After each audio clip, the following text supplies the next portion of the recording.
નમસ્કાર વાલા પેન્શનર મિત્રો, નિવૃત્ત કર્મચારી મિત્રો, ભાઈઓ તથા બહેનો, આપ સૌનું હાર્દિક સ્વાગત છે આપણી પોતાની યુટ્યુબ ચેનલ પેન્શન ગુજરાતમાં।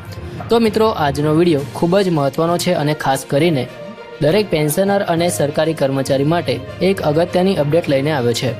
કારણ કે છેલ્લા કેટલાક દિવસોથી જે એક પ્રશ્ન સતત ચર્ચામાં રહ્યો છે એ છે મોંઘવારી ભથ્થા એટલે કે ડીએમાં વધારો ક્યારે આવશે, તે અંગે આજે આપણે સંપૂર્ણ અને વિગતવાર માહિતી સમજવાના છીએ। તો મિત્રો, જો તમે પેન્શનર છો અથવા તમારા ઘરમાં કોઈ પેન્શનર છે તો આ વિડીયો અંત સુધી જરૂરથી જોતા રહેજો, કારણ કે આજે જે માહિતી આપણે શેર કરવા જઈ રહ્યા છીએ તે તમારા દૈનિક જીવન, તમારા બજેટ અને તમારા ભવિષ્ય માટે ખૂબ જ ઉપયોગી સાબિત થઈ શકે છે। મિત્રો, આજની તારીખ 10 એપ્રિલ 2026 સુધીની સૌથી મોટી અપડેટ એ છે કે કેન્દ્રીય મંત્રીમંડળની તાજેતરની બેઠકમાં મોંઘવારી ભથ્થા અંગે કોઈ પણ પ્રકારનો નિર્ણય લેવામાં આવ્યો નથી। સામાન્ય રીતે આપણે જોયું છે કે જાન્યુઆરીથી લાગુ થતો ડીએ વધારો માર્ચના અંત સુધીમાં જાહેર થઈ જાય છે, પરંતુ આ વખતે એવું કંઈ થયું નથી અને આ જ કારણ છે કે 1.2 કરોડથી વધુ કેન્દ્રીય કર્મચારીઓ અને પેન્શનરો આજે પણ રાહ જોઈ રહ્યા છે। આ વિલંબ સામાન્ય નથી, કારણ કે છેલ્લા ઘણા વર્ષોથી એક નિયમિત પેટર્ન જોવા મળતું હતું કે સરકાર સમયસર ડીએ વધારો જાહેર કરતી હતી।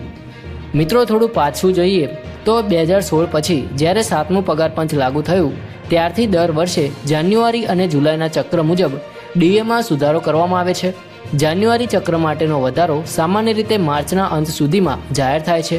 ઉદાહરણ તરીકે, ગયા વર્ષે 28 માર્ચે આ જાહેરાત થઈ હતી અને એપ્રિલની શરૂઆતમાં તેનો ઓર્ડર પણ આવી ગયો હતો, પરંતુ આ વખતે એપ્રિલના બીજા અઠવાડિયા સુધી આવી કોઈ જાહેરાત ન થતાં લોકોમાં ચિંતા વધી રહી છે। મિત્રો, હવે સવાલ એ ઊભો થાય છે કે આખરે આ વિલંબ કેમ થઈ રહ્યો છે।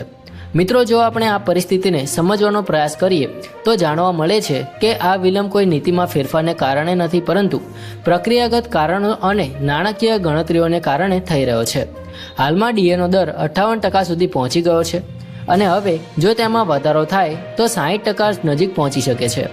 આ એક મહત્વપૂર્ણ મર્યાદા છે, કારણ કે જ્યારે ડીએ 50% પાર કરે છે ત્યારે કેટલીક અન્ય ભથ્થાઓમાં પણ ફેરફાર કરવાની જરૂર પડે છે, જેનાથી સરકારને વધુ નાણાકીય આયોજન કરવાની જરૂર પડે છે। મિત્રો, એક બીજું મહત્વનું કારણ એ પણ છે કે હાલમાં 8મા પગાર પંચ અંગે ચર્ચા ચાલી રહી છે। જાન્યુઆરી 2026થી તેના અમલ અંગે વિચારણા ચાલી રહી છે અને આ સંક્રમણ દરમિયાન સરકાર ખૂબ જ ધ્યાનપૂર્વક દરેક નાણાકીય નિર્ણય લઈ રહી છે, કારણ કે જો હવે ડીએમાં વધારો કરવામાં આવે અને થોડા સમય પછી નવા પગાર પંચના નિયમો લાગુ થાય તો સમગ્ર પગાર માળખામાં ફેરફાર થઈ શકે છે। હવે મિત્રો, આપણે વાત કરીએ આ વિલંબનો સીધો અને પેન્શનરો અને કર્મચારીઓ પર શું અસર પડી શકે છે તેના વિશે। તો સૌથી પહેલાં તો જે વધારાનો ડીએ મળવાનો હતો તે હજી સુધી મળ્યો નથી, જેના કારણે માસિક આવકમાં કોઈ વધારો થયો નથી। પરંતુ અહીં એક મહત્વની વાત એ છે કે જ્યારે પણ સરકાર આ જાહેરાત કરશે તે જાન્યુઆરી 2026થી પાછલી અસરથી લાગુ થશે, એટલે કે તમને જે રકમ બાકી છે તે એક સાથે એરર્સ તરીકે મળશે।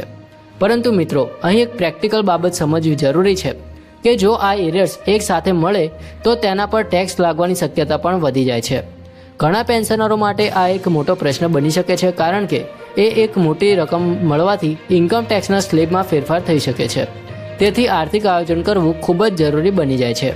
મિત્રો, હવે આપણે થોડું સરળ ભાષામાં સમજીએ કે ડીએ કેવી રીતે નક્કી થાય છે। તો ડીએનો દર AICPI ઇન્ડેક્સ એટલે કે મોંઘવારીના દર પર આધારિત હોય છે। છેલ્લા 12 મહિનાના સરેરાશના આધારે સરકાર નક્કી કરે છે કે કેટલો વધારો કરવો। હાલમાં જે આંકડા સામે આવી રહ્યા છે તે મુજબ લગભગ 2% જેટલો વધારો થવાની સંભાવના છે, એટલે કે ડીએ 58%થી વધીને 60% થઈ જશે, એટલે કે થઈ શકે છે। આનો અર્થ એ થાય છે કે જે કર્મચારી અથવા પેન્શનર હાલમાં 58% ડીએ મેળવી રહ્યા છે તેમને થોડા સમયમાં 60% ડીએ મળવાનું શરૂ થઈ શકે છે। હવે જો આપણે ઉદાહરણ લઈએ કે જો કોઈ પેન્શનરનો મૂળ પેન્શન 20,000 રૂપિયા છે તો 2% વધારાથી તેમને દર મહિને લગભગ 400 રૂપિયા વધુ મળશે, અને જો 3 થી 4 મહિનાનો એરર્સ એક સાથે મળે તો આ રકમ થોડાક હજાર સુધી પહોંચી શકે છે। મિત્રો, આ વિલંબમાં સમય તો સૌથી મહત્વપૂર્ણ વાત એ છે કે આપણે પોતાના ખર્ચનું સંચાલન કેવી રીતે કરીએ, કારણ કે હાલમાં વધારાનો લાભ મળતો નથી એટલે બજેટ થોડું ટાઈટ થઈ શકે છે, પરંતુ જ્યારે એરર્સ મળે ત્યારે તે એક ખૂબ મોટી રાહત બની શકે છે।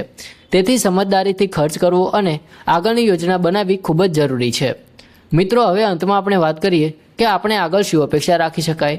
હાલમાં જે પરિસ્થિતિ છે તેને જોતા એવું લાગી રહ્યું છે કે સરકાર ટૂંક સમયમાં જ આ અંગે નિર્ણય લઈ શકે છે. એપ્રિલ મહિનામાં આ જાહેરાત થવાની શક્યતા ખૂબ જ વધુ છે અને નવા નાણાકીય વર્ષ સાથે તેને જોડીને આ નિર્ણય લેવામાં આવી શકે છે. જય હિન્દ, વંદે માતરમ.